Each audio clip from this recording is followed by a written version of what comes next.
What's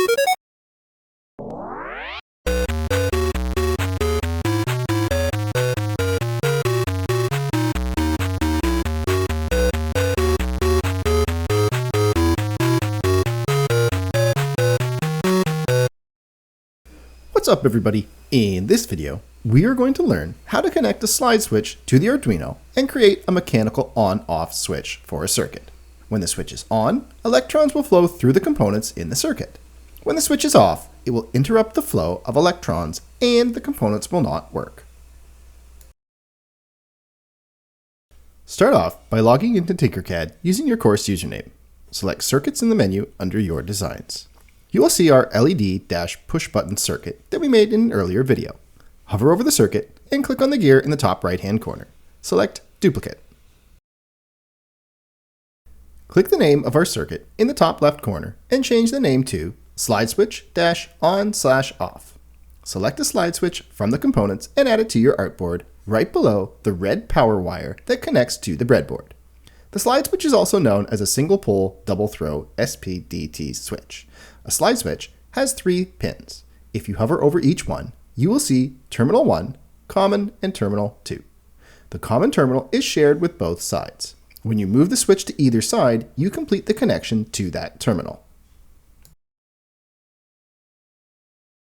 To make a mechanical on-off switch for our circuit, we need to ensure that we interrupt the flow of electrons for the entire circuit. Normally, the best way to do this is to interrupt one of the wires that is closest to the power supply.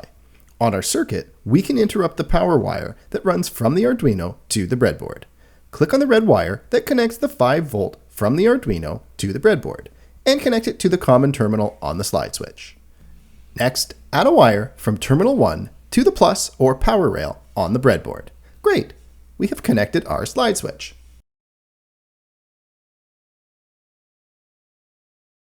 Click Start Simulation.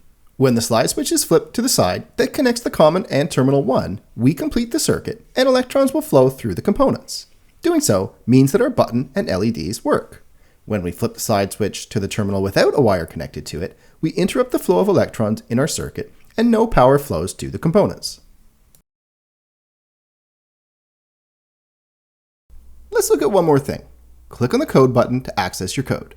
Uncomment both of the serial.println statements in your loop function. Click Start Simulation and ensure the serial monitor is displayed. Turn the switch to off. You will see that the components of your circuit are not working, but the code in the Arduino is still executing through the program loop. So why is this happening?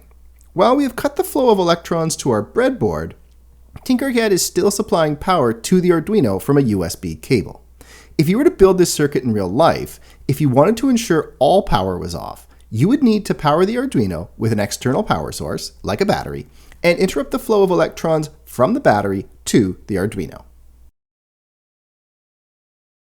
At the end of this video, you should have a better understanding of how to make a mechanical on-off switch.